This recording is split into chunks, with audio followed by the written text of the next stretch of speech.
నేను నమ్మను. నన్ను నన్ను ఆయన దూరం చేసుకోవాలనుకున్నారా? దూరం చేసుకునే తెలివితేటలే ఉంటే ఇంత దూరం వచ్చేవాడే కాదు. అంటే ఓ ఆడపిల్ల జీవితాన్ని పాడు చేయాలని ఈ ఆలోచన మీదన్నమాట. ఓ మిత్రుడికి సహాయం చేసే ఆరాటం అంటే సరిపోతుంది. ఏమిటండి నేను ఆయనకి చేసిన ద్రోహం? పెళ్లి చేసుకోవాలనుకోవడం? పెళ్ళైన మగాడిని పెళ్లి చేసుకోబోవడం, బిడ్డల తండ్రికి బిడ్డని కనబోవడం ఏమిటి?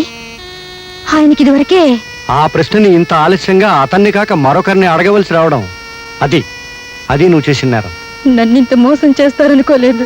వాడింత మోసపోతాడని నేను కూడా అనుకోలేదు. నువ్వు అతను మేలుకోరిన మనిషివైతే, వాడి పరువు నిలపాలన్న మనసున్నదానివైతే తక్షణం ఇక్కడి నుంచి వెళ్ళిపోవాలి. నేనిప్పుడు తల్లిని కాపోతున్నాను. నిన్ను వెళ్ళిపోమనడానికి అది మరో కారణం. బిడ్డకి తండ్రి కావాలి. ఆ తండ్రికి ఇప్పుడు పరువు కావాలి. అంటే నా చేతులతో నా జీవితాన్ని నన్నే నాశనం చేసుకోమంటారా? ధర కడితే చెల్లిస్తానంటున్నాను. ధర కట్టే గొప్పతనం మీకుండొచ్చు, కానీ అమ్ముడు పోయే దౌర్భాగ్యం నీచత్వం నాకు లేదు. అక్కర్లేదనే చోట బ్రతకడం కంటే ఎక్కడైనా గౌరవంగా అడుక్కు తింటూ బ్రతకగలను. వెళ్ళి ఈ మాట ఆయనతో చెప్పండి. ఆగండి.